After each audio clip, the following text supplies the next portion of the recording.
آپ نیچے جو دوست بیٹھے ہوئے ہیں اوپر تشریف لے آئیں جی جی اوپر بیٹھ جائیں بھلے اچھی جگہ پر سکون سے بیٹھیں آپ کو زحمت نہ ہو جی آرام سے بیٹھیں نحمد و نصلی علی رسول الکریم اما بعد فاعوذ باللہ من الشیطان الرجیم بسم اللہ الرحمن الرحیم لقد خلقنا الانسان فی احسن تقویم صدق اللہ مولانا العظیم وقال اللہ تبارک و تعالی فی شان حبیبہ بسم اللہ الرحمن الرحیم ان اللہ و ملائکتہ یصلون علی النبی یا ایہا الذین آمنوا صلوا علیہ وسلموا تسلیما اللہم صلی علی سیدنا و مولانا محمد وعلی آلہ و اصحابہ اجمعین۔ سب سامعین معزز دوستو، یہاں پر جناب صلاح الدین صاحب اور ان کے خاندان کی دعوت اور محبت اور چاہت کی وجہ سے پہنچنا نصیب ہوا، اور اس کی بنیاد اور اس کی وجہ جو ہے وہ اللہ تعالیٰ کا ذکر ہے اور طریقہ عالیہ ہے، طریقہ عالیہ نقشبندیہ۔ ابھی اللہ دتا صاحب اپنے منقبت میں اس کا ذکر بھی کر رہے تھے کہ سلسلہ نقشبندی ہے اور جس کی جو نسبت ہے وہ حضرت سیدنا صدیق اکبر رضی اللہ تعالیٰ عنہ سے ملتی ہے۔ تو الحمدللہ آج ہمارا یہ ملنا اور ساتھ بیٹھنا، اس کے پیچھے جو ایک تعلق ہے وہ طریقت کا ہے، اور طریقت سے وابستہ ہونا یہ ایک بہت بڑی سعادت ہے۔ طریقت سے وابستگی کا مطلب یہ ہوتا ہے کہ کوئی ایک راستہ آدمی پکڑتا ہے، اور وہ ایسا راستہ ہوتا ہے جو ایک رہنما کے ساتھ تعلق جوڑتے ہوئے وہ سفر کرنا ہوتا ہے۔ ایک سفر تو ہم دنیاوی کرتے ہیں، جسمانی کرتے ہیں، ایک شہر سے دوسرے شہر، ایک ٹاؤن سے دوسرے ٹاؤن، جیسے آج ہم ایک ٹاؤن سے دوسرے ٹاؤن آئے، ایک ملک سے دوسرے ملک، بلکہ ماشاءاللہ آج تو سائنس اور ٹیکنالوجی کی ترقی کا دور ہے، چاند تک بھی انسان سفر کر کے پہنچا، اور وہ دیگر سیارے وہاں تک پہنچنے کی تیاریاں کر رہا ہے۔ یہ سب کائنات جو ہے یہ ایک راز ہے، اور اس راز کو کھولنے کا جو ذمہ ہے اللہ تبارک و تعالیٰ نے انسان ذات کو دیا ہوا ہے۔ تو اس کھوج میں لگا ہوا انسان ضرور اس چیز کو بھی اپنے ذہن میں رکھے کہ اس کو بنانے والا کتنا عظیم ہے اور کتنا بڑا ہے، اور اس کی شان کتنی بڑی ہے، اور اس کے ساتھ اپنے تعلق کو جوڑ کر آگے بڑھنے کی ضرورت ہوتی ہے۔ تو صلاح الدین صاحب اور ان کے خاندان کی محبت ہے کہ یہ محفل منعقد ہوئی۔ آج آتے ہوئے جیسے ہی پہنچے تو نوجوان بچوں کو دیکھ کر بڑی مسرت ہوئی، بہت خوشی ہوئی، کیونکہ یہی ہمارا مستقبل ہے، اور انہی کے ذریعے جو ایک ہمارے آقا و مولا حضرت صلی اللہ علیہ وآلہ وسلم کا جو ایک طریقہ ہے، جو آپ کا ایک پیغام ہے، جو ایک اسلوب زندگی ہے، وہ آگے بڑھے گا۔ اب حضور علیہ الصلوۃ والسلام کا جو تعارف قرآن مجید میں اللہ تعالیٰ نے ہمیں کروایا ہے، یا آپ نے خود اپنا تعارف کروایا ہے، تو جو نمایاں ترین چیزیں ہمیں نظر آتی ہیں آپ کے تعارف کے حوالے سے، جیسے کہ ایک جگہ پر اللہ تعالیٰ فرماتا ہے کہ میں نے آپ کی طرف میرا رسول آیا ہے، آپ میں سے ہی میں نے اس کو منتخب کیا ہے، اور اس کی خاصیت یہ ہے کہ وہ بہت ہی نرم ہے اور بہت ہی رحم کرنے والا ہے۔ ان کا تعارف کروایا ہے، لقد جاءکم رسول من انفسکم عزیز علیہ ما عنتم۔ پہلی بات یہ بتائی گئی ہے، پہلی بات کہ ان کے لیے جو سب سے گراں چیز بنتی ہے وہ گرانی کا ذکر کیا گیا ہے۔ جو ان کے لیے ایک کٹھن چیز بنتی ہے، کس کے لیے؟ حضور نبی کریم رؤوف رحیم صلی اللہ علیہ وآلہ وسلم کے لیے۔ اللہ تعالیٰ فرماتا ہے میں نے رسول بھیجا ہے، اب اس کا تعارف ہو رہا ہے کہ اس کی خاصیت کیا ہے، اس کی عادت کیا ہے، اس کا طریقہ کیا ہے۔ عزیز علیہ ما عنتم، اس پر جو سب سے گراں چیز گزرتی ہے جو آپ کو تکلیف پہنچتی ہے، اور وہ آپ پر زیادہ، آپ کے لیے زیادہ حرص کرتے ہیں کہ یہ ایسے انسان بنے، یہ ایسے بندہ خدا بنے کہ یہ ان کی زندگی دنیا کی بھی اچھی ہو جائے اور آخرت کی زندگی بھی اچھی ہو جائے۔ پھر آگے عزیز علیہ ما عنتم حریص علیکم، آپ پر بڑے حرص رکھنے والے ہیں اور رؤوف رحیم بھی ہیں، ان کے دل میں رأفت ہے، نرمی ہے، اور وہ مہربان بھی ہیں۔ تو یہ یعنی کہ تعارف کروایا جا رہا ہے اللہ تعالیٰ کی طرف سے ہمیں کہ میرے نبی کی خاصیتیں، عادتیں، مزاج، پسند ناپسند یہ ہے۔ دوسری جگہ پر یہ ہے کہ میں نے آپ کے لیے اپنے حبیب کو فرماتے ہیں کہ ہم نے تو آپ کو پورے جہانوں کے لیے رحمت بنا کر بھیجا ہے۔ آپ نے سنا ہے وَمَا أَرْسَلْنَاكَ إِلَّا رَحْمَةً لِّلْعَالَمِينَ، سب جہانوں کے لیے رحمت بنا کر بھیجا ہے۔ رحمت کتنی بڑی معنی رکھتی ہے، اس کو تو ہم ایک چند الفاظ کا مجموعہ سمجھتے ہیں، را، ہا، میم، تا، کہ بھئی یہ رحمت ہے، لیکن اس کے اندر جو ایک معنی پوشیدہ ہیں اس تک ہماری رسائی ہوتی ہے یا نہیں، یہ تو انسان کے اپنے اوپر انحصار ہے کہ کیا وہ اس رحمت کو سمجھنا بھی چاہتا ہے اور پھر اس رحمت کو سیکھنا بھی چاہتا ہے۔ تو یہ حضور علیہ السلام کیا تعارف کروایا جا رہا ہے اللہ تبارک و تعالیٰ کی طرف سے کہ میرے نبی کی یہ عادتیں ہیں اور یہ خصلتیں ہیں۔ پھر یہ بھی کہا جا رہا ہے کہ تمہیں ان کے راستے پر چلنا ہے، انہی کا راستہ جو ہے وہ سیدھا راستہ ہے۔ تو اس طرح کی بے شمار چیزیں حضور علیہ السلام کے حوالے سے ہمیں دیکھنے کو ملتی ہیں۔ اگر کوئی بھی کسی بھی اللہ کے پیارے بندے سے جو حضور علیہ السلام کی محبت رکھتا، ان سے پوچھیں کہ حضور علیہ السلام کی کچھ خصلتیں بتائیں، آپ بھی بتا سکتے ہیں، کسی ہم چھوٹے بچے سے پوچھ سکتے ہیں کہ حضور علیہ السلام کی پسندیدہ عادتیں کیا تھیں۔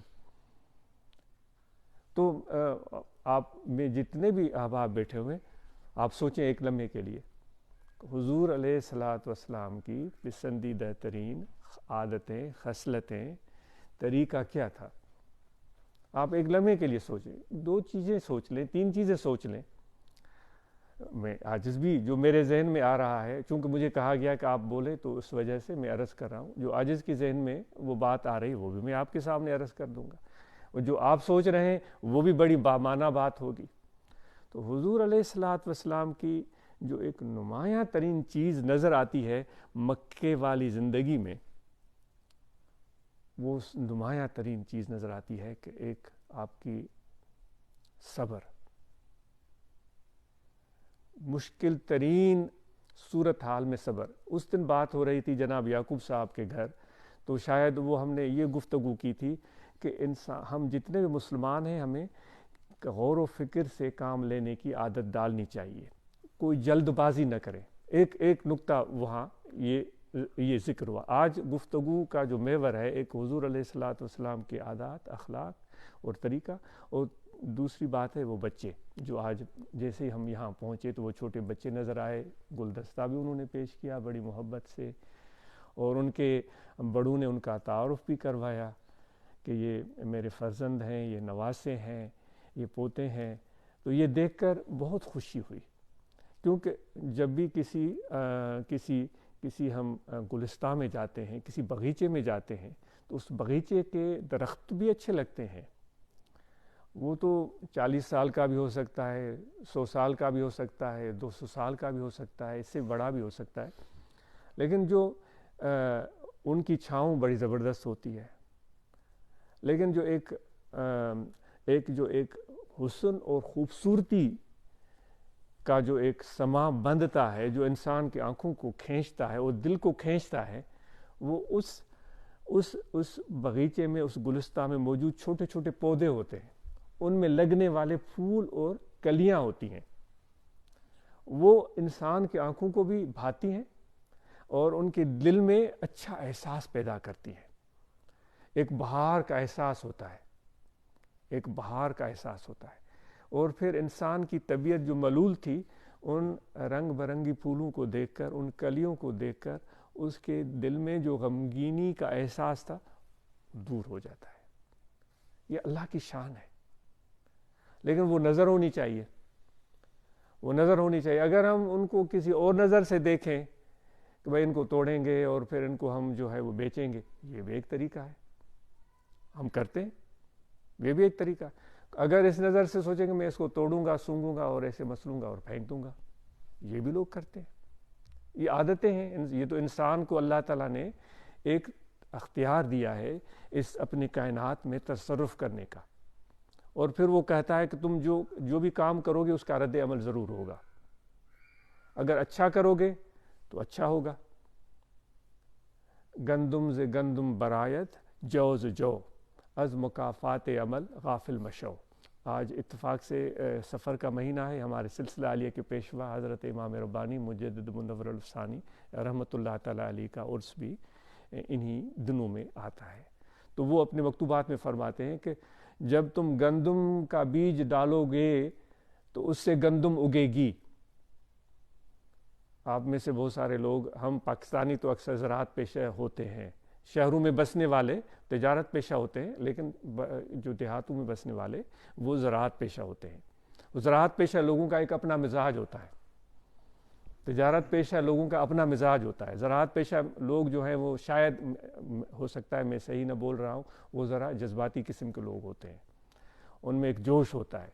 وہ تجارت پیشہ لوگ بڑے سیانے، سمجھدار اور بڑے ہوشیاری سے آگے بڑھتے ہیں. یہ قدرت کا شان ہے، ہو سکتا ہے یہ بات صحیح نہ ہو. تو وہ امام ربانی رحمۃ اللہ علیہ فرماتے ہیں کہ جب گندم کا بیج ڈالو گے تو اس سے گندم اگے گی، جب جو کا بیج ڈالو گے تو اس سے جو اگے گا. اب گندم ڈال کے تم جو کی امید مت لگاؤ، جو کا بیج ڈال کے گندم کی امید مت لگاؤ.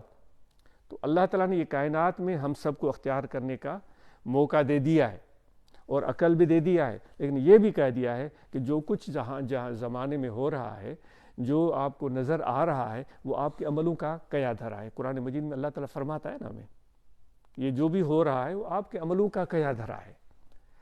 تو دوستو، تو ان پھولوں کو ہم توڑتے بھی ہیں، لیکن پھول کی ایک بڑی خوبصورت عادت ہے. آپ نے کبھی دیکھا ہے کہ جو پھول کو اپنے شاخ سے توڑ رہا ہوتا ہے، ہو سکتا ہے کسی اچھے خیال سے، اچھی نیت سے توڑ رہا ہو. میری گفتگو طویل ہو رہی ہے، میں معذرت خواہ ہوں بہت. تو وہ توڑ رہا ہوتا ہے، ہو سکتا ہے اس کی اچھی نیت ہو، لیکن پھول کے لیے کیا ہوگا آپ اور ہم سوچ سکتے ہیں. وہ اس میں جڑا ہوا ہے، اس شاخ سے اس کو خوراک مل رہی ہے، اس کلی کو کھلنے کا موقع مل رہا ہے، اس کے رنگ نظر آنا شروع ہو گئے ہیں، پھر اس میں سے خوشبو بھی پھیلنا شروع ہو گئی. ایسے ہوتا ہے، ایسے ہوتا ہے.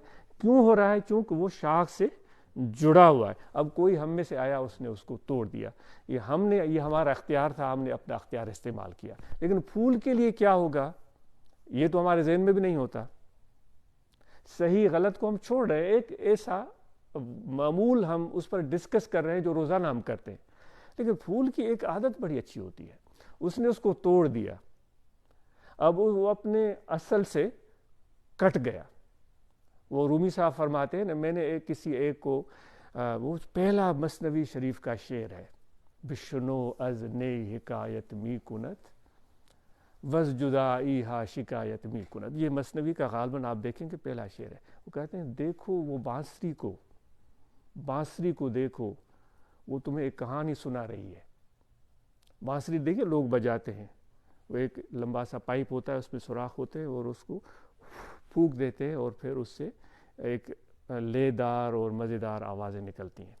تو رومی کہتا ہے ایسے اس کو نہ دیکھو نا، یہ غور سے دیکھو. وہ ابھی جو بات ہو رہی تھی کہ نظر ایک غور والی ہوتی ہے، ایک ایسی نظر ہوتی ہے، اس کی دیکھو.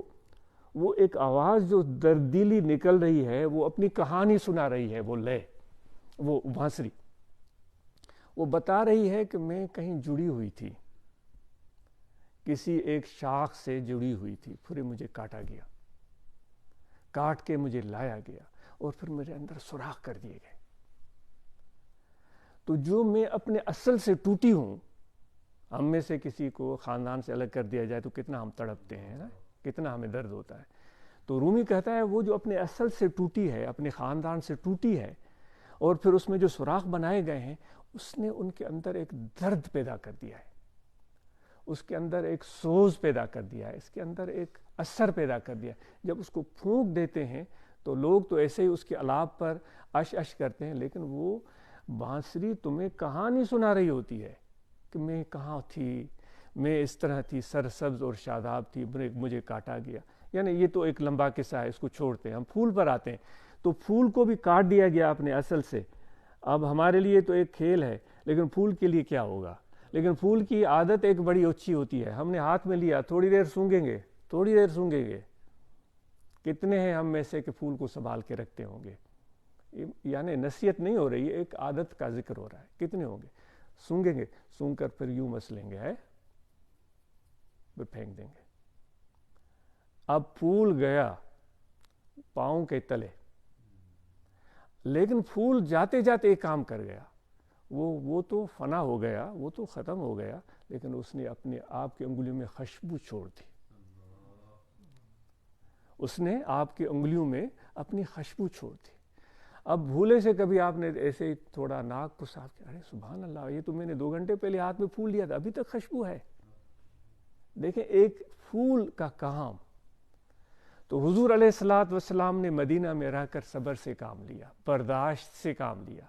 کیا کچھ نہیں ہوا تھا جو اپنے بھی بیان کرتے ہیں، پرائے بھی بیان کرتے ہیں. آپ نے پڑھا ہے مکے کی زندگی میں حضور علیہ الصلوۃ والسلام کے ساتھ. تو اس سے ہمیں یہ درس ملتا ہے کہ حضور علیہ الصلوۃ والسلام نے اپنی طرف سے لوگوں کو اللہ کی طرف بلایا، محبت سے بلایا، ان کو دعوتیں کھلائیں، ان کو کھانا کھلایا، ان کو شفقتیں دیں، پیار دیا، محبتیں دی. لیکن ان میں سے زیادہ لوگ وہ تھے جو آپ کا مذاق اڑاتے تھے، آپ پر، آپ کے راستوں میں کانٹے پھینکتے تھے، آپ کے دوستوں کو تنگ کرتے تھے. آپ نے پڑھا ہے اور سنا ہے، آپ کے ساتھ سماجی بائیکاٹ کر دیتے تھے. لیکن وہ تو پھول تھے نا، وہ پھول کی طرح اپنی خوشبو بکھیر رہے تھے. میرے دوستو، یہ حضور علیہ الصلوۃ والسلام کا ایک خوبصورت انداز تھا. وہ پرائے بھی بولتے تھے بھائی ہم اس کے ہیں خلاف، اس کی دعوت توحید کو بھی ہم نہیں مانتے. اللہ تعالیٰ نعوذ باللہ من ذالک، اللہ تعالیٰ کو ہم پوچھتے نہیں، ہم بتوں کو پوچھتے ہیں. لیکن یہ اس کی بات اچھی ہے کہ ہے سچا، امین بھی ہے. آپ نے سنا ہے، اپنے تو اپنے پرائے بھی یہ بولتے تھے. تو میرے دوستو، یہ حضور علیہ الصلوۃ والسلام کا یہ حسین خلق، یہ عادت، یہ مزاج، ان میں سے کچھ رنگ ہمارے اندر بھی آنا چاہیے. گفتگو کرنا آسان ہے، اس چیز کو اپنی عملی زندگی میں ڈھالنا، اس کو اپنی عملی زندگی کا حصہ بنانا ایک بہترین کام ہے. اب بچوں کے حوالے سے گفتگو ہو رہی تھی کہ جب بچوں کو میں نے دیکھا تو مجھے حضور علیہ الصلوۃ والسلام کی ذات یاد آ گئی. آپ کو جو سب سے زیادہ خوشی اور مسرت محسوس ہوتی تھی وہ بچوں کے درمیان ہوتی تھی. آپ صلی اللہ علیہ وآلہ وسلم بچوں کے درمیان بہت خوش ہوتے تھے. شاید ہی کوئی مجھے میری نظر سے کوئی ایسی بات گزری ہو، حالانکہ آج کم علم ہے، آپ زیادہ پڑھے ہوئے ہیں اور سمجھتے ہیں اور پڑھنا بھی چاہیے. تو شاید ہی کہیں ایسی چیز نظر آتی ہے کسی بچے کو کوئی ڈانٹ پلائی ہو، یا اس کو کوئی لیکچر سنایا ہو، یا اس کو کوئی تقریر کی ہو. ایسی کوئی چیز نظر نہیں آتی. ہاں یہ نظر آتا ہے بچہ کیا آیا آپ نے اس کو سینے سے لگا لیا، بچہ کیا آیا اس کو گود میں بٹھا دیا، بچہ کیا آیا اس کو اپنے منہ سے بوسہ دیا. مدینہ منورہ میں بیٹھے ہوئے تھے تو آپ کے پیارے نواسے تشریف لے آئے. چھوٹے بچے تھے، وہ دوڑتے ہوئے آئے تو آپ کے ساتھ گلے لگے. آپ کو کوئی تکلف محسوس نہیں ہوا، آپ نے ان کو بوسہ دیا. کبھی گود میں بیٹھ رہے ہیں، کبھی ادھر جا رہے ہیں، کبھی ادھر جا رہے ہیں. اب یہ میں کس لیے عرض کر رہا ہوں کہ حضور علیہ الصلوۃ والسلام کا میرے ناقص خیال کے مطابق، کم علمی کے باوجود، جو بچوں کی تربیت کا طریقہ کیا تھا.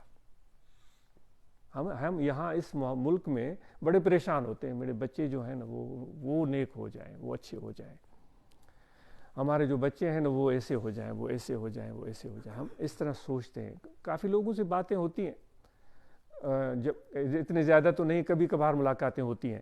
تو وہ اس طرح سے، یہ ہمیں ذہن میں رکھنے والی بات ہے کہ بچوں کی جو نشو و نما یعنی ایک بہت بڑا کام ہے. میں تو ایک معمولی سے ایک زاویے سے چھوٹی سی بات عرض کر رہا ہوں, اور اس کے لیے میں آپ کو عرض کرتا ہوں کہ آپ سوچئے گا اس پر. تو چھوٹی سی زاویہ ہے کہ حضور علیہ الصلوۃ والسلام کا بچوں کے ساتھ رابطہ کیا ہوتا تھا. تو وہ آ گئے, آپ نے گود میں بٹھایا, پھر اٹھ کر چلے گئے, پھر آ گئے, تو ایک اعرابی بیٹھا ہوا تھا, بدوی, جو پہاڑوں میں رہتے تھے, یعنی کہ شہری زندگی سے دور, جو کہ ریتیلے علاقوں میں بستے تھے, اپنی جو بھیڑیں ہیں, بکریاں ہیں, وہ پالتے تھے, اونٹ پالتے تھے. ان کا ایک اپنا انداز ہوتا ہے, ان کا ایک اپنا طریقہ ہوتا ہے, ان کا مزاج ہوتا ہے. جس طرح ابھی میں عرض کر رہا تھا, کاشتکار لوگوں کا مزاج تھوڑا جذباتی ہوتا ہے, جو تجارت پیشہ ہوتے ہیں وہ بڑے سیانے اور سمجھدار, اور وہ عموماً شاید ٹھنڈے مزاج. تو بدوی لوگوں کا بھی جو ہے ایک اپنا طریقہ ہوتا ہے.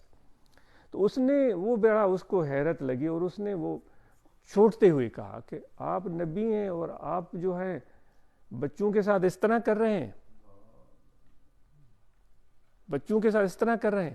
تو آپ صلی اللہ علیہ وآلہ وسلم نے آپ نے اس کو دیکھا, آپ نے ان سے سوال کیا, سوال کا جواب دینے کے بجائے آپ نے ان سے پوچھا تمہارے بچے ہیں؟ اس نے کہا ہاں میرے بچے ہیں, میرے بیٹے ہیں, بیٹیاں ہیں, شاید اس طرح کہا ہوگا, نواسے ہیں, نواسیاں ہیں.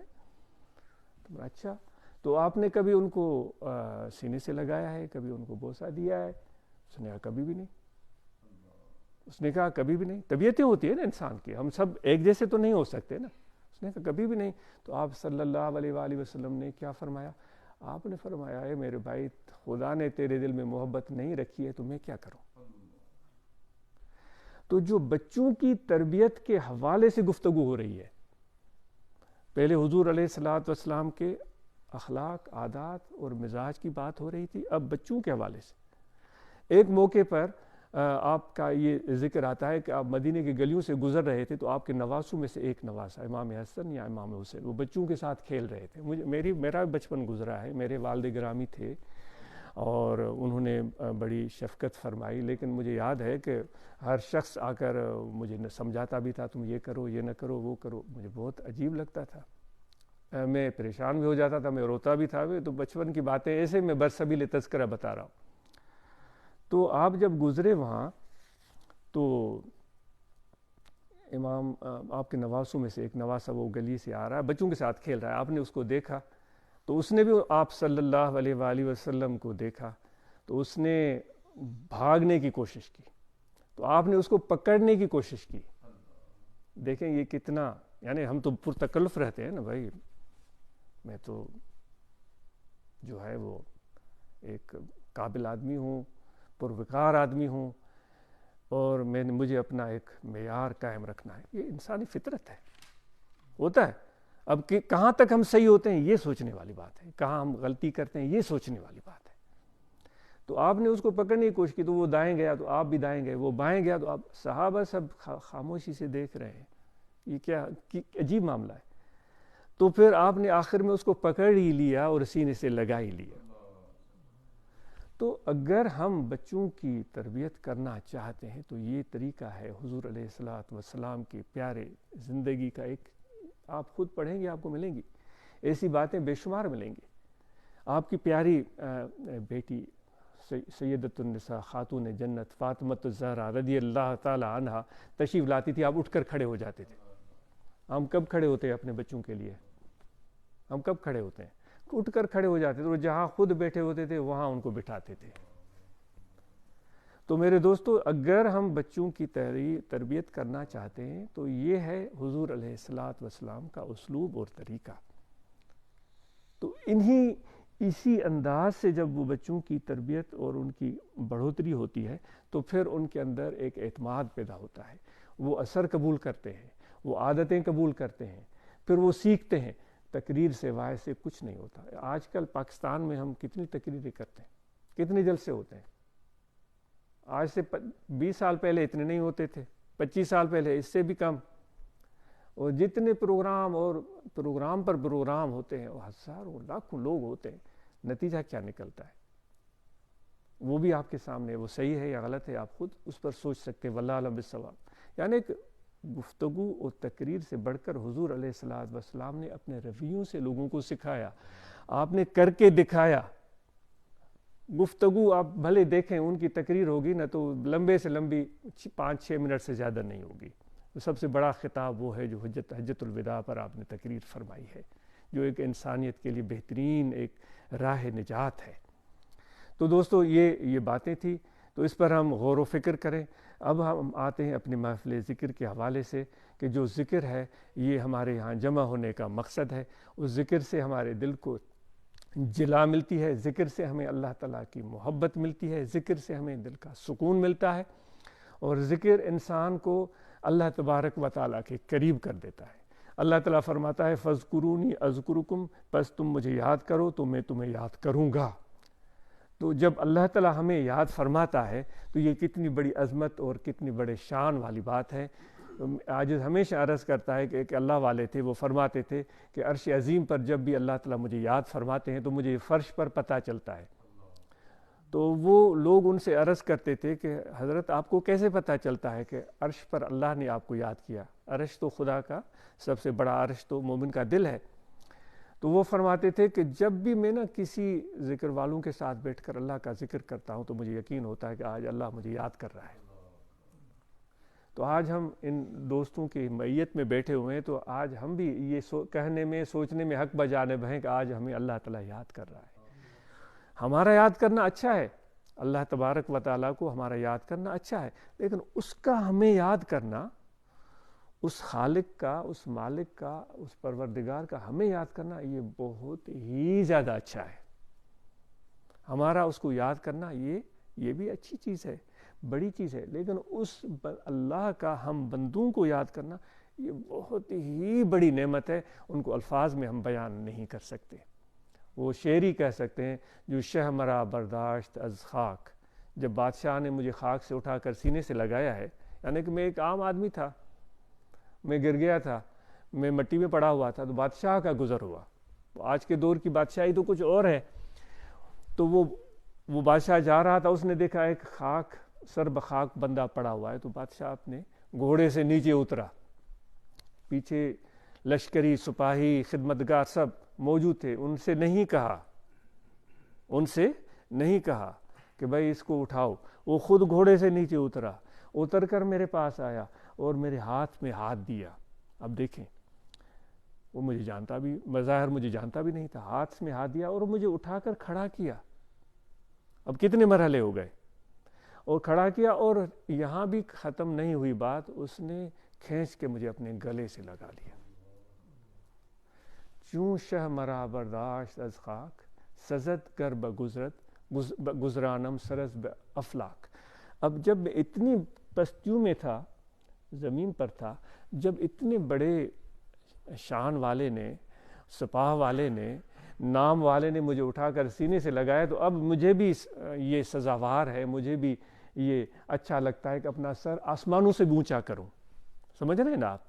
کیونکہ میں تو کچھ بھی نہیں تھا، لیکن جو اس نے مجھے اٹھایا ہے، جو اس نے مجھے قریب کیا ہے، جو اس نے مجھے پیار دیا ہے، جو اس نے مجھے سینے سے لگایا، تو اب تو میری شان جو ہے اپنا سر آسمانوں سے اونچا کر سکتا ہوں۔ تو اللہ نے ہمیں یاد کیا ہے آج اپنے تنہائی میں، جس طرح وہ فرماتا ہے جب تم اکیلے یاد کرتے ہو تو میں تمہیں تنہائی میں اکیلے میں یاد کرتا ہوں۔ وہ فرماتا ہے جب تم اپنے دوستوں میں بیٹھ کر یاد کرتے ہو تو میں اپنے فرشتوں میں تمہیں یاد فرماتا ہوں۔ وہ فرماتا ہے کہ جب تم میری طرف ایک بالشت بڑھتے ہو تو میری رحمت، میں تمہاری طرف ایک ہاتھ بڑھتا ہوں۔ اگر تم میری طرف آہستہ آہستہ آتے ہو تو میری رحمت تیری طرف دوڑتی ہوئی آتی ہے۔ جب اتنی عظمت دے رہا ہے تو پھر ہم کیوں نہ خوشی اور مسرت اور فخر محسوس کریں، لیکن یہ فخر ہماری اپنی کمائی نہیں ہے، یہ اس کی دین ہے۔ ہم جیسے لوگ جو ہے سینکڑوں بازاروں میں موجود ہیں، کینیڈا میں موجود ہیں، یورپ میں موجود ہیں، پاکستان میں موجود ہیں، ہزاروں لاکھوں لوگ موجود ہیں، ہم سے زیادہ ذہین ہیں، ہم سے زیادہ خوبصورت ہیں، ہم سے زیادہ ہوشیار ہیں، پڑھے لکھے ہیں، لیکن ان میں سے آج ہمیں یہ موقع ملا تو ہم کیوں نہ اس پر فخر کریں اور مسرت کا اظہار کریں۔ تو اس ذکر کی تلقین آپ اور ہم سب کو کی جائے گی۔ یہاں انسان کا دل ہے، کیونکہ نقش بندی سلسلہ ہے، نقش بندی سلسلے میں ذکر خفی ہوتا ہے. اچھا وہ بات مس ہو جائے گی، وہ جو گزشتہ محفل میں بات عرض کی گئی تھی کہ جب بھی ہم کوئی کام کریں تو اس میں ہمیں غور و فکر کرنے کی بات کی گئی تھی کہ ہم جلد بازی نہ کریں، سوچ اور وچار سے کام لیں، غور و فکر سے کام لیں. لیکن اس کے اوپر ایک اور بات ہے، وہ بھی ہمیں سیکھنی چاہیے، وہ بھی حضور علیہ الصلاۃ والسلام کی پیاری زندگی سے ہمیں اس کا درس ملتا ہے. یعنی کہ اپنی طرف سے تدبیر کی، غور و فکر کیا، اور اس تدبیر کے بعد اس عمل کو سر انجام دیا، لیکن جو رزلٹ آیا، نتیجہ آیا، وہ ہمارے پسند کے مطابق نہیں تھا. جو ہم چاہ رہے تھے نا وہ نتیجہ نہیں آیا. تو کام دوستو ابھی ختم نہیں ہوا نا، کام تو ابھی بھی جاری ہے. وہ کام آگے کیا جاری ہے کہ اس کی رضا میں راضی رہنا ہے، کیونکہ وہ خود کہتا ہے کہ میں سب سے بڑا حکیم ہوں. وہ کہتا ہے کہ میں سب کچھ جانتا ہوں. اب وہ نتیجہ بالکل برعکس آیا ہے تدبیر اور ہوشیاری اور کوشش کے باوجود. تو نتیجہ اب یہ اس کے بعد جو ہمارے لیے راستہ ہے، جو سب سے کامیابی کا راستہ ہے، وہ تسلیم و رضا، اللہ کی رضا میں راضی رہنا اور اس میں خوش رہنا، اس میں مسرت محسوس کرنا. وہ کہتے ہیں نا، وہ بڑی دلچسپ کہانی ہے، وہ کر کے میں ذکر پر آتا ہوں کہ حضرت موسیٰ علیہ السلام جا رہے تھے تو جبل طور پر. یہ پھر مولانا رومی کی بات آ جاتی ہے، سبحان اللہ. ان کی باتیں اگر ایک قصہ نہ بیان کریں تو وہ تو پھر تقریر کی ضرورت ہی نہیں رہتی. لیکن یہ ایک وہ پرانی عادت بن گئی ہے، گفتگو تو پھر وہ آدمی چلا جاتا ہے کبھی دائیں کبھی بائیں. تو وہ موسیٰ علیہ السلام جا رہے تھے تو راستے میں سے گزرتے ہوئے مولانا رومی رحمۃ اللہ علیہ فرماتے ہیں کہ ایک جنگل سے گزر ہوا تو ایک بکریاں چرانے والے کو دیکھا، انہوں نے چرواہے کو دیکھا. وہ کسی درخت کو ٹیک لگا کر بیٹھا ہوا تھا اور وہ اپنی دھن میں تھا، ایسے سوچ رہا تھا کہ میرے رب، اپنے رب سے باتیں کر رہا ہے، میرے رب تم کہاں ہو. کیونکہ اس کی جو بھی سمجھ تھی نا، جو فہم تھی، وہ اتنی تھی، وہ جتنی اس نے سیکھی تھی. اس کے محدود ذرائع تھے. وہ کسی مدرسے میں تو گیا نہیں تھا، کسی مولوی کے پاس تو بیٹھا نہیں تھا، وہ تو جنگل میں بکریاں چراتا تھا. تو وہ کہنے لگا ہے میرے خدا تو کہاں ہے، تو کتنا بڑا ہے، اتنی کائنات بنا دی تو نے، اتنے درخت بنائے ہیں، یہ سارا، یہ پہاڑ، یہ آسمان، اور پھر ان سب کو تو چلاتا ہے، اتنے نظام کو چلاتا ہے. اے میرے پروردگار تو کہاں ہے، کاش کہ تو مجھے مل جائے نا، تو اتنا کام کرتے کرتے تھک جاتا ہوگا تو میں تمہیں دباؤں تھوڑا. اب وہ اپنے دھن میں سوچ رہا ہے نا. ہو سکتا ہے یہ باتیں کسی کو ناپسند آئیں، تو میں تو ایک واقعہ عرض کر رہا ہوں مولانا رومی صاحب کے حوالے سے. تو پھر وہ کہنے لگا کہ تمہیں ضرورت ہوگی کہ کوئی تمہارے کپڑے بھی دھو لے، میں اگر مجھے موقع ملے نا، وہ اس طرح باتیں، میرا دل چاہتا ہے کہ مجھے کنگھی مل جائے نا، میں تمہارے بال سنواروں. وہ ایسے باتیں کیے جا رہا. موسیٰ علیہ السلام خدا کے پیغمبر اور وہ تھے بھی جلالی. تو وہ انہوں نے جب آواز سنی تو زور سے ان کو تنبیہ کی کہ او چرواہے، کیا تو سمجھ رکھا ہے، نعوذ باللہ من ذالک، خدا تیرے اور میری طرح ہے کہ تو اس کی اس طرح خدمت کرے گا. اس نے کہا کیا ہوا، وہ جانتا تھا کہ یہ خدا کے نبی ہیں. تو کیا ہوا، انہوں نے کہا تم نے بیعت بھی کی ہے. اللہ تعالیٰ کپڑے سے بھی پاک ہے، اللہ تعالیٰ تھکان سے بھی پاک ہے، اس کو نیند کی ضرورت نہیں ہے، اس کو کچھ بھی ضرورت نہیں. تو اپنی طرح سمجھتے ہو کیا خدا کو. تو اس نے کہا مجھ سے بیعت بھی ہو گئی ہے، مجھ سے گستاخی ہو گئی ہے، مجھے اس نے. تو اتنا اس کو ڈر لگا کہ وہ بکریوں کو چھوڑ کر وہ دوڑتا ہوا جنگل میں گم ہو گیا. وہ روتے کہ مجھ سے غلط ہو گیا، مجھ سے بیعت بھی ہو گئی. اب موسیٰ علیہ السلام جب جبل طور پر پہنچے، جب خدا سے ہم کلام ہونے لگے، تو اللہ نے ان سے سب سے پہلی جو گفتگو فرمائی، وہ رومی صاحب فرماتے ہیں، جلال الدین رومی رحمۃ اللہ علیہ، تو برائے وصل کردن آمدی، نے برائے فصل کردن آمدی. ہم نے تو تجھے بھیجا تھا کہ جو ہم سے دور گئے ہوئے لوگ ہیں ان کو ہمارے قریب کرو. ہم نے تجھے نبی بنا کر بھیجا ہے، جو ہم سے دور چلے گئے ہیں لوگ، جن کو ہمارا تعارف نہیں ہے، ان کو ہمارے قریب کرو. تم نے کیا کام شروع کر دیا ہے، جو پہلے ہی میرے قریب تھے ان کو دور بھگا دیا. تو اس نے عرض کیا پروردگار مجھ سے غلطی ہو گئی. اللہ تعالیٰ نے فرمایا کہ ہاں وہ جو چرواہا باتیں کر رہا تھا وہ باتیں مجھے اچھی لگ رہی تھیں، وہ اپنے علم، محدود علم کی بنیاد پر بات کر رہا تھا، اس کی نیت جو تھی نا وہ محبت والی تھی. تو جو تم نے گفتگو کی تو وہ مایوس ہو گیا، اس کو تو نے بھگا دیا، جو پہلے سے قریب ہے ان کو تو نے بھگا دیا. تو میرے دوستو یہ پتہ نہیں کس تناظر میں بات تھی. تو اب بات کو سمیٹتے ہیں. تو ذکر کا طریقہ یہ ہے کہ نقش بندی سلسلے میں سب سے اہمیت جو ہے وہ محبت کو دی گئی ہے. محبت میں اور ذکر میں. یہاں دل ہے، اس دل میں توجہ رکھیں. کھڑے بیٹھے لیٹے سوئے جاگے ہر وقت یہ دل ذکر کر رہا ہے، اللہ اللہ اللہ اللہ اللہ اللہ اللہ. یہ قلب سلطان البدن ہے. یہ دل جو ہے انسانی جسم کا بادشاہ ہے. ہم تبھی کچھ کام کرتے ہیں جب ہمارا دل چاہتا ہے. تو جب دل نہیں چاہتا تو پھر ہمارے ہاتھ بھی اس طرف نہیں بڑھتے، پاؤں بھی اس طرف نہیں بڑھتے.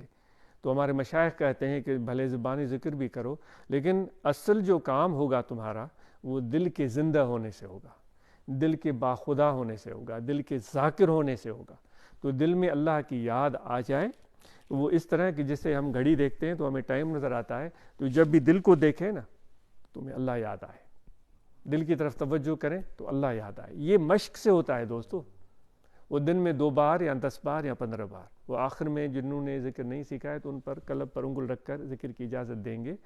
تو یہ بھی ایک گھڑی ہے جو آپ کے دل کے اندر چل رہی ہے، وہ دھڑکتا ہے نا دل. تو یہ ذکر کی تلقین کی جائے گی، اور دل کے اس ذکر کی تلقین سے یہ دل اللہ تعالیٰ کی یاد میں مشغول ہو جائے گا. پھر آپ کا ظاہر دنیا کے ساتھ ہوگا، ظاہر مخلوق کے ساتھ ہوگا، اور دل اللہ کے ساتھ ہوگا. اور ایک ہی وقت میں دونوں کام ہو رہے ہوں گے. تو اس لیے آپ اس کے لیے کوئی وضو کا شرط نہیں، کسی لباس کی پاکی کا شرط نہیں، کسی خاص جگہ پر ہونے کا شرط نہیں. خواتین بھی سن رہی ہیں تو ان سب کو بھی یہی تلقین کی جاتی ہے کہ اللہ تعالیٰ کا ذکر سب سے بڑی اعلیٰ نعمت ہے. جو سلسلہ نقش بندیہ میں جن 2 چیزوں پر زور دیا جاتا ہے، ایک تو ہے اپنے مرشد کامل کے ساتھ نسبت و رابطہ، کیونکہ رہنما وہ ہے، ہم ان کے ساتھ جڑے ہوئے ہیں. تو ان کی رہنمائی میں چلنا جو ہے وہ ہمارے لیے آسانی سے کامیابی کا ذریعہ ہے. دوسری چیز ہوتی ہے ذکر. ان 2 چیزوں کو، کتنا مختصر کام ہو گیا، ان 2 چیزوں کو ہم پکڑ لیں. ایک اپنے مرشد کے ساتھ اپنے دل کا رابطہ قوی رکھیں کہ جب بھی کوئی اپنا تجربہ ہم بتاتے ہیں کہ دن میں 10 بار بھی ہوتا ہے، مشکل کوئی آ جاتی ہے، آنکھیں بند کرتے ہیں، اپنے مرشد کی طرف متوجہ ہو جاتے ہیں. تو وہاں سے وہ ایسی مہربانی اور فیض اور توجہ باطنی محسوس ہوتا ہے. وہی پھر ہم پہلے بھی باتیں بہت ساری مرتبہ میں کہہ چکا ہوں کہ وہ مجنوں کہیں ریگستان میں بیٹھا ہوا تھا. یہ بھی رومی رحمۃ اللہ علیہ کی بات. تو وہ ایسے آنکھیں بند کر کے بیٹھا ہوا تھا، تو لوگ آ کر اس کو تنگ کر رہے تھے. وہ کہہ رہے ہیں کہ وہ مجنوں لیلا تمہارے دائیں طرف سے آ رہی ہے. تو وہ اس کا ٹھٹھا اڑا رہے تھے، مذاق کر رہے تھے. وہ کہتے تھے یوں دیکھے گا تو ہم ہنسیں گے، کہہ رہے لیلا تو ہے ہی نہیں. لیکن مجنوں ٹس سے مس نہیں ہو رہا ہے، وہ یوں بیٹھا ہوا ہے. پھر کسی نے کہا بھائی نہیں تمہارے بائیں طرف کھڑی ہے. پھر مجنوں ٹس سے مس نہیں ہوا، مزے سے بیٹھا ہے. پھر اس نے کہا تمہارے سامنے کھڑی ہے. پھر بھی مجنوں ٹس سے مس نہیں ہوا. یہ بھی رومی صاحب کا فرمان ہے. پھر انہوں نے کہا تمہارے پیچھے ہے، ذرا دیکھ تو صحیح، گردن موڑ. تو آخر میں لوگوں نے اس کو جھنجھوڑا، بھائی لیلا کو نہیں دیکھے گا تو وہ اس نے جواب دیا، وہ شاندار جواب. اس نے کہا لیلا نہ دائیں بستی ہے، نہ بائیں، نہ آگے نہ پیچھے. لیلا میرے دل میں بستی ہے. تو میں جب یوں کر کے بیٹھا ہوں تو مجھ سے وہ دور ہے ہی نہیں، میں اس کو دیکھ رہا ہوں. تو دوستو یہ تو ایک مجنوں عشق مولا کے کمز لیلا بوت. پھر رومی کہتا ہے کہ یہ میرے دوست مولا کا عشق لیلا کے عشق سے کیسے کم ہونا چاہیے، اس سے تو بڑھ کر ہونا چاہیے نا. تو یہ ذکر کریں آپ تاکہ اللہ کی محبت تمہارے دل میں داخل ہو جائے. پھر دل کو دیکھیں گے تو اللہ یاد آئے گا. اور اللہ تعالیٰ بھی یہ فرماتا ہے کہ میں زمینوں میں بھی نہیں سماتا، میں آسمانوں میں بھی نہیں سماتا، میں عرش میں بھی نہیں سماتا، میں کرسی میں بھی نہیں سماتا. گر مرا جو ہی دروں تلہات ولیکن یسعنی قلب عبدی المومن. میں اپنے بندے کی دل میں سماتا ہوں. سمجھتے ہیں آپ؟ تو یہ ذکر اس دل کے صحن کو صاف کرے گا، اس اللہ تعالیٰ کے گھر کے قابل بنائے گا. ورنہ دل کا وہ حال ہے جس گھر کو ہم چھوڑ دیں 2 سال 3 سال دروازے بند، کھڑکیاں بند، آنا جانا بند، تو اس گھر میں کاٹھ کباڑ، گند غلاظت، کچرا، اور پھر وہ فارسی میں کہتے ہیں خانہ ویرارا دیو می گیرت، بھائی خالی گھر کو تو بھوت جن پریت پکڑ لیتے ہیں، ایسے ہی ہمارا کہاوتیں ہیں. تو پھر وہ خالی گھر جو ہے وہ بالکل ہی خراب ہو جاتا ہے. تو دل کو ہم نے بھلا دیا ہے تو اس کے اندر بھی ویرانی ہی ویرانی ہے. ذرا سوچئے نا، ویرانی ہی ویرانی ہے. اب شروع ہو رہی ہے کہ اس کا دروازہ کھول رہے ہیں. پھر آپ کو ذکر کا طریقہ بتا رہے ہیں. اس ذکر کو سمجھیں کہ دل کے صحن کا جھاڑو ہے، اس کو جب صاف کرنے کا ذریعہ ہے. جب دل صاف ہوگا تو جو اس کا مکین ہے وہ اللہ ہے، وہ آ کر اس میں رہے گا. تو یہ ہے ذکر قلبی. تو اس کے لیے زبان کا ذکر آپ بھلے کریں، اسے منع نہیں ہے، لیکن قلبی ذکر کے لیے آپ کو توجہ دل کی طرف کرنا ہوگا. کھڑے بیٹھے لیٹے سوئے جاگے ہر وقت دل پکار رہا ہے اللہ اللہ اللہ اللہ اللہ اللہ. یہ مشق کرنی ہے. بس جب بھی یاد آئے اللہ اللہ اللہ اللہ اللہ، یہ دل میں اثر پیدا ہو.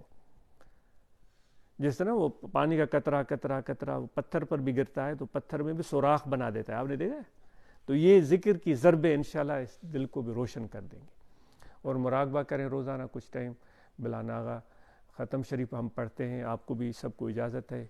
11 مرتبہ درود پاک، ایک بار سورہ فاتحہ، اور پھر 11 مرتبہ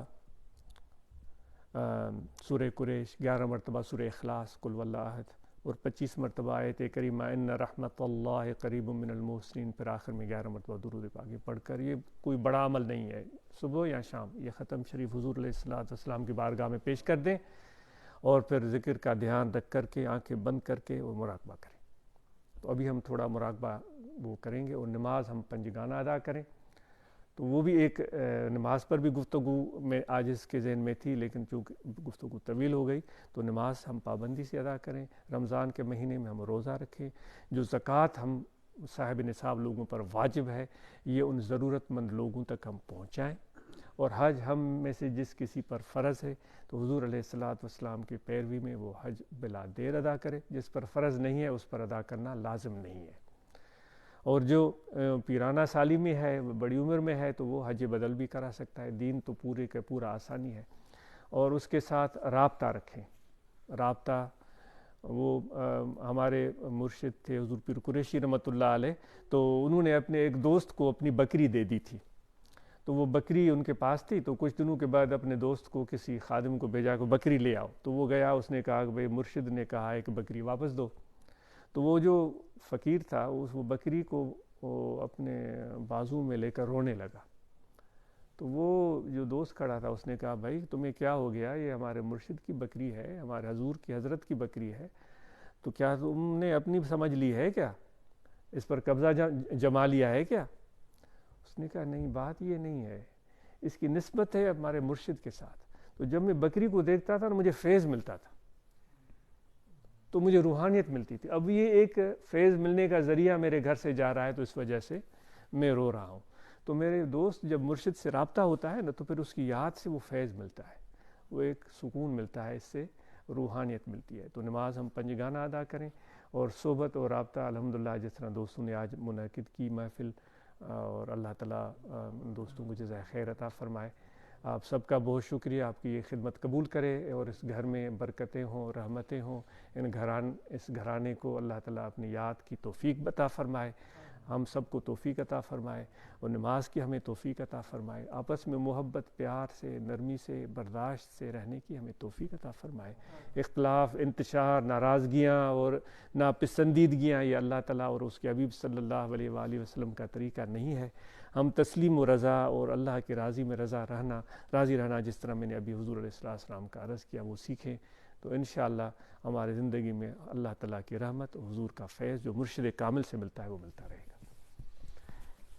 تو کچھ مختصراً بیان خصوصاً ذکر کے بارے میں جی ضرور بتا دیں. اور یہ ڈاکٹر صاحب تھوڑا انگلش میں بیان کر دیں گے تاکہ جو احباب نہیں سمجھ سکے ہوں اردو میں تو یہ مختصر. اعوذ باللہ billahi minash shaitanir rajim. Bismillahir Rahmanir Rahim. My Murshid, Huzur Sajan Sai, has told me to translate whatever was said in English for those friends who don't understand the Urdu. Basically, today there were 2 points Huzur Sajan Sai elaborated. One was he said that when he came today for this gathering, there were children in the reception, and Huzur said it was a very pleasant feeling to have children. And Huzur related it that when you go to a garden, you see a lot of trees, different varieties, species, but the thing that most amuse you, the thing that is mostly captivating is those small flowers that you see in the flower bed.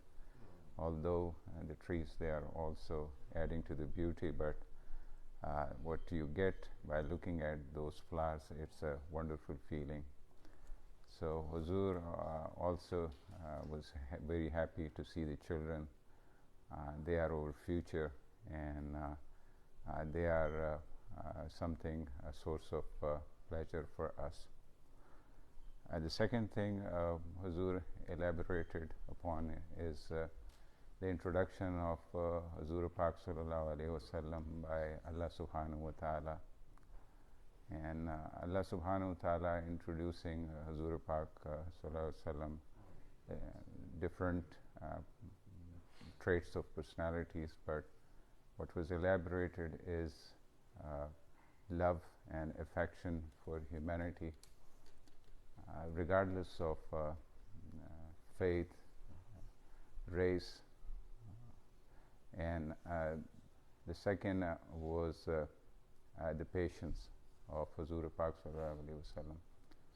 Allah Subhanahu wa Ta'ala says while introducing Huzur Pak Sallallahu Alaihi Wasallam that what Huzur Pak Sallallahu Alaihi Wasallam wants most for all humanity is that they should benefit in this life and in life after this world.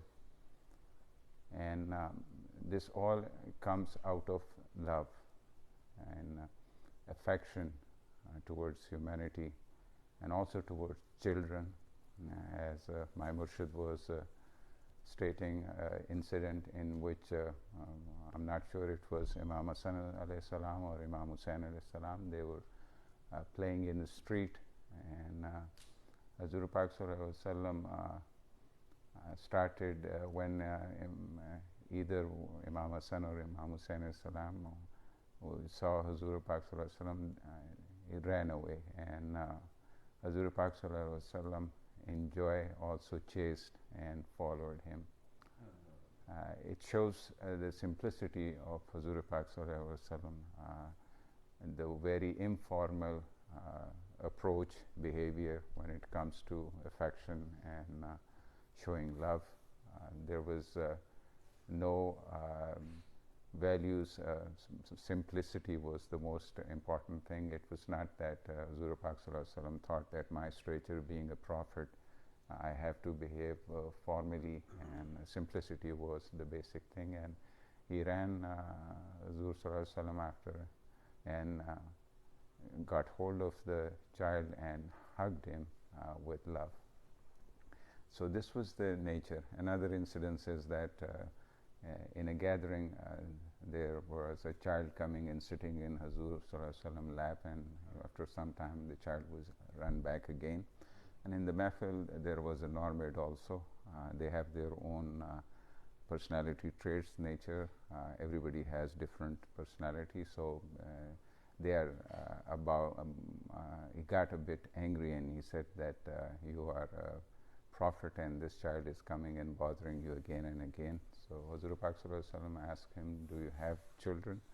He said, yes, I do have children. And Huzur Pak Sallallahu Alaihi Wasallam asked him, do you love them? Do you spend time with them? And he said, no, I don't. So Huzur Pak Sallallahu Alaihi Wasallam said that if God has not put love in your heart, how can I help? So the basic thing is that love affection towards children and humanity. That was the basic crux of the teaching. And another thing my Murshid elaborated is patience. And he gave an example that you go to a garden, there are flowers, different people react differently to flowers. Some they just look at them and enjoy, some they just enjoy the fragrance, some pluck them and put them in a vase, or some just throw them. So if you pluck a flower and you just enjoy the fragrance, or maybe just squish it in your hands and then you throw it down, the flower is gone. The flower got nothing out of this, but what the flower did to you is gave you the fragrance and left you with a beautiful smell in your hand. So same was Huzur Pak Sallallahu Alaihi Wasallam's nature, patient love towards everybody, even to those who caused problems, hardships for Huzur Pak Sallallahu Alaihi Wasallam. But Huzur Pak Sallallahu Alaihi Wasallam nature was just like the flower. It is good love, affection, and good approach towards everybody, even to those who were not well-wishers. They left them with fragrance, love of Huzur Pak Sallallahu Alaihi Wasallam. So everybody, they were they believed in the love and affection of Huzur Pak Sallallahu Alaihi Wasallam. They may or may not believe him to be a prophet, but they did believe that he is a very kind-hearted person and has very much affection towards humanity. In Silsila Naqshbandiya, my Murshid said it's based on the same love and zikr. These two things are important. Love with humanity and love and respect towards the Shaykh, and zikr, these two things. And what we get, how we get the love and faiz from our Murshid is that we keep in touch with our Murshid physically or spiritually. Physically, as in when it's convenient, coming to the gatherings, and spiritually to think of Murshid in Muraqabah. This is the nisbat. The second is zikr. Zikr is we in Naqshbandiya Silsila, this is not verbal zikr, this is not through tongue, this is through heart, and this is through focus and concentration, that we focus at our heart and think that each heartbeat is saying Allah, Allah, Allah. What it does is that our heart is never without any occupation. There is something in the heart, it's preoccupied with something. What this zikr does is that it takes all the evil feelings, all the dirt out of heart. It's like cleaning the heart. And why do we want to clean the heart? Imam Murshid said that Allah subhanahu wa ta'ala says that I can't dwell in any other place except moment's heart. And that's where you can find me. And to make it, to have the feeling of Allah in our heart, we have to take everything out of this heart. That could be anything, that could be the stresses of life, that could be love of some other thing. So if we take everything out of our heart will be ready to receive the blessings of Allah, and Allah can dwell it. So to take everything out of this heart, the way is zikr. Zikr Qalbi. With this, we will have also, along with this, a strong connection with the Murshid. It will guide us to the easiest path towards Allah. And Allah is very merciful, and there's no doubt about it. It's just that we are not ready to go towards Him. And Allah says, if you come to me by one whatever foot or yard, I'll come towards you 10 times more. And another good thing about zikr is that it's a great blessing. It's something very prestigious. If I think of somebody, let's say this was in UK, there was a coronation ceremony of King Charles. If I think that Charles is talking about me right now in his cabinet or whatever, I feel very prestigious and honored. And Allah is the creator who has created everything, this whole universe, and boundless things.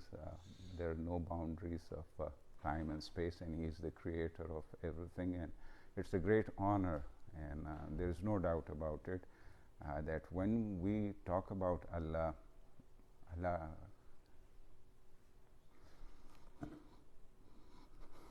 Allah talks about us. So it's I'm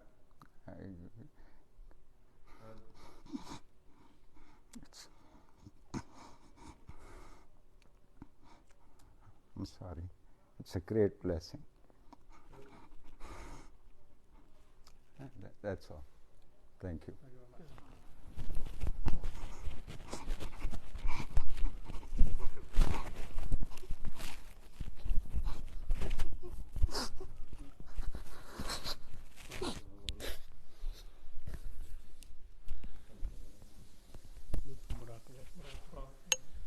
تو مراقبہ کریں گے تو دائرے کی صورت میں تشریف رکھیں تو بس 5-7 منٹ کے لیے مراقبہ ہوگا. اور سب دوست جو ہیں وہ 11 مرتبہ درود پاک اور ایک بار سورہ فاتحہ اور 11 مرتبہ لیلاف شریف سورہ قریش، 11 مرتبہ سورہ اخلاص اور ان رحمت اللہ قریب من المحسنین 25 مرتبہ، پھر آخر میں درود شریف 11 مرتبہ. ختم شریف کی دعا ہوگی، پھر مختصر ٹائم کے لیے مراقبہ ہوگا. تو خواتین بھی اگر آواز ان تک پہنچ رہی ہے تو وہ بھی یہ ختم شریف پڑھیں اور مراقبہ میں شامل ہو جائیں. بھلے آپ کرسیوں پر بیٹھی ہوں، نیچے بیٹھی ہوں، جس طرح بھی آسانی ہو، اور مراقبہ میں شامل ہو جائیں.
جو بھی ختم شریف حاضر کلام ہے وہ ہم بخش رہے ہیں، تو دعا کر رہے ہیں، آپ بھی شامل کر سکتے ہیں جو بھی کلام پڑھا ہے. الحمدللہ رب العالمین، اللہم صلی علی سیدنا مولانا محمد وعلی آلہ وصحبہ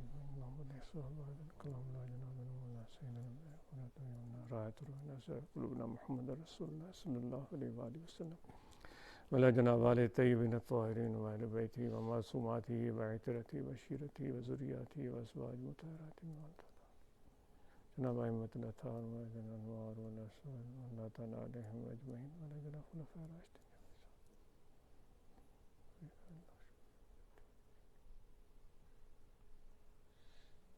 وعلی جناب سائر المسلمین والمسلمات رحمهم اللہ. اللهم اتنا من فیوزاتهم، اللهم اتنا من فیوزاتهم، اللهم واهدنا سبیلهم صلی اللہ تعالی علی خیر خلقہ ونور عرشہ سیدنا محمد وعلی آلہ وسلم. مراقبے کا طریقہ یہ ہے کہ ہم یہ لمحے کچھ مخصوص کریں گے اللہ تعالیٰ کے ذکر کے لیے اور حضور نبی پاک علیہ الصلاۃ والسلام کے فیض کو اپنے دل میں پانے کے لیے۔ تو اس میں دو کام کرنے ہوں گے، زبان بالکل خاموش ہو جائے، زبان تالو کے ساتھ چسپان ہو، اور توجہ سب دنیا کے اطراف سے ہٹا کر دل کی طرف کر دیں۔ یہ دل کا مقام ہے، پورا توجہ اس طرف کر دیں اور بھول جائیں باقی سب چیزوں کو، ایسے سمجھیں کہ کچھ بھی نہیں ہے، کوئی بھی چیز نہیں، ایک اللہ تعالیٰ کی ذات پاک موجود ہے، باقی ہر چیز کو ہم بھول جائیں اور دل کو ذکر میں مشغول کریں، اللہ اللہ اللہ اللہ اللہ۔ یہ تسبیح جو ہے وہ ذکر میں یاد دلائے گی، کیونکہ ذہن انسان کا منتشر ہو جاتا ہے، کبھی کسی طرف کبھی کسی طرف، تو اس پر آپ اپنے دل کو ہم آواز کریں۔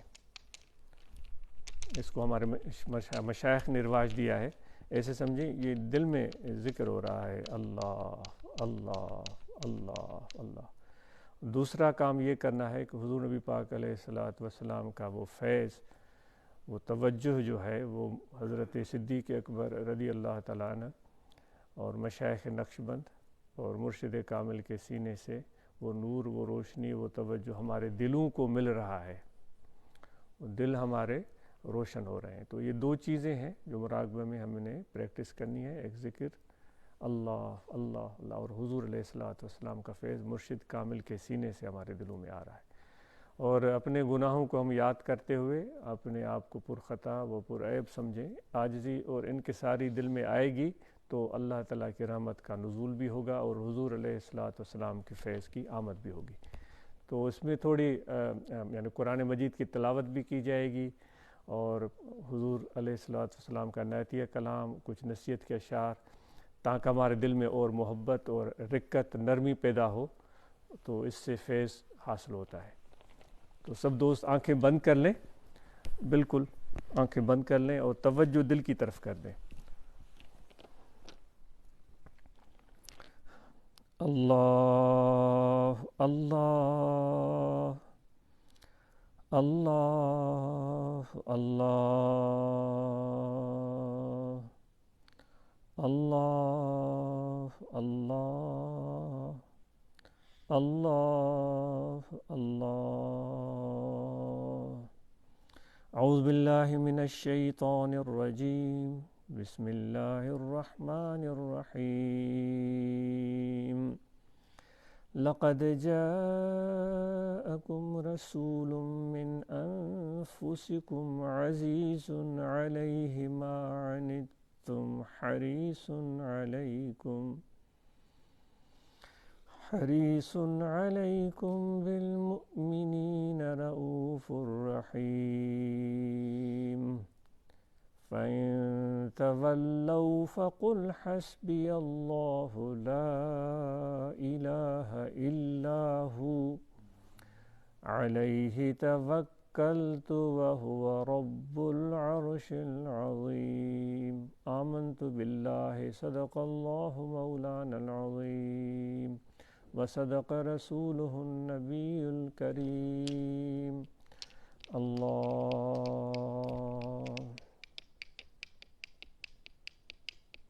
اللہ اللہ، کیا پیارا نام ہے آقا رسول اللہ کا۔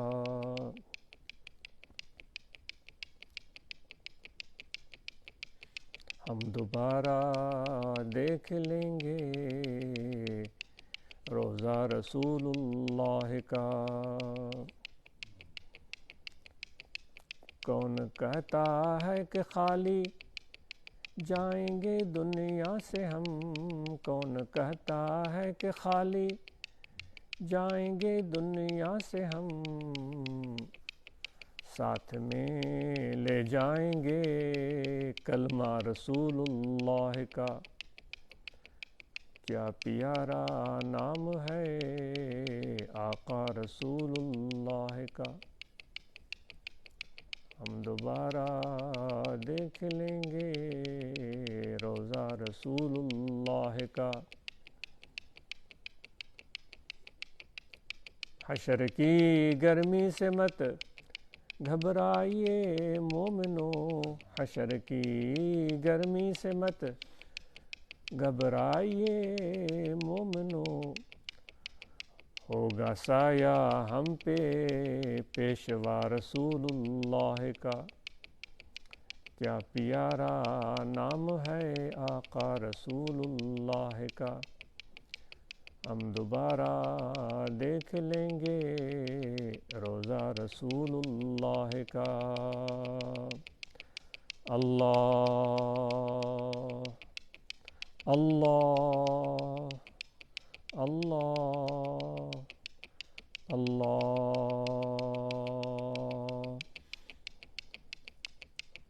تجھے پیدا کیا کس واسطے اللہ نے اے دل، تجھے پیدا کیا کس واسطے اللہ نے اے دل، تجھے پیدا کیا کس واسطے اللہ نے اے دل، سمجھ کر بھول جاتا ہے یہ تیری کیسی مستی ہے، ارے دل بندگی میں کس لیے کرتا تو سستی ہے، خلائق دیکھ کر تیرا تماشا ساری ہستی ہے، جکر چاہیں تھی یہ محبت خدا دی، تبن ونج خاک قدم اولیاء دی، جنا پکڑیا ہے دامن اولیاء دا، انا پکڑیا ہے دامن مصطفیٰ دا، انہاں دا ہتھ رسول اللہ دا ہتھ ہے، رسول اللہ دا ہتھ اللہ دا ہتھ ہے، ید اللہ فوق ایدیہم گواہی، دنا جگ وچ انہاں دی بادشاہی، نظر کر خاک کو سونا بناون، مگس کو کر ہما ظاہر دکھاون، اللہ جہیں تے چا مہر دی نظر بھالن، جہیں تے چا مہر دی نظر بھالن، قسم رب دی ہزاراں درد ٹالن، اللہ اللہ۔ دعا کے لیے ہم سب ہاتھ اٹھائیں، دعا جامع ہم سب کے لیے۔ الحمدللہ رب العالمین والعاقبۃ للمتقین، الصلاۃ والسلام علی رسولہ سیدنا و مولانا محمد وعلی آلہ وصحبہ اجمعین۔ اللہم ربنا آتنا فی الدنیا حسنۃ وفی الآخرۃ حسنۃ وقنا عذاب النار، ربنا ظلمنا انفسنا وإن لم تغفر لنا وترحمنا لنکونن من الخاسرین۔ خداوندہ مقصود ما توئی و رضائے تو محبت و معرفت خود مارا بدے، خداوند